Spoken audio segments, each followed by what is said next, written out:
Good morning all of you. बच्चों, हम पाठ पढ़ रहे हैं भारत बन जाही नंदनवन, जिसके कवि हैं कोदूराम दलित जी। कोदूराम दलित जी लिखते हैं,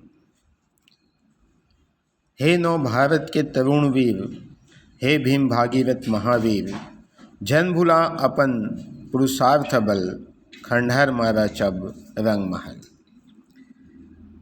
कवि जो हैं इस पद्यांश के माध्यम से देश के नौजवानों, मजदूरों और किसानों को राष्ट्र के नवनिर्माण के लिए परिश्रम करने का आह्वान करते हुए कहते हैं कि हे नवीन भारत के नौजवानों, तुम भीम और भागीरथ के समान अत्यंत वीर हो, साहसी हो।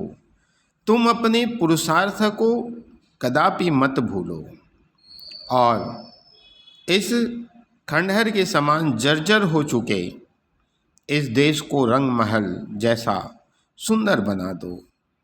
तात्पर्य यह है कि शोषित पीड़ित इस देश को अपने पुरुषार्थ के बल पर, अपने परिश्रम के बल पर खुशहाल बना दो, ऐसा कवि कहते हैं। और आगे बात कहते हैं, ये राज तोरे सरकार तोर, ये दिल्ली के दरबार तोर, हे स्वतंत्र भारत के नरेश, जन जन के जल्दी हर कलेश।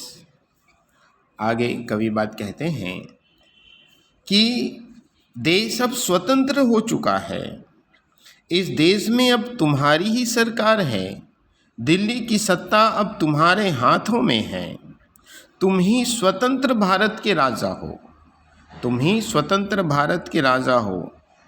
इसलिए अब जल्दी ही जन जन के कष्टों को दूर करो। अर्थात यहाँ पर कवि यह बात कहते हैं कि देश की जनता ने शासन की बागडोर नौजवानों को सौंपी है, अतः वे उनके कष्टों को दूर कर देश में खुशहाली लाएंगे, देश में खुशहाली लाएंगे, खुशहाली आ सके ऐसा प्रयास करेंगे। तो बच्चों, आज के लिए इतना ही। धन्यवाद।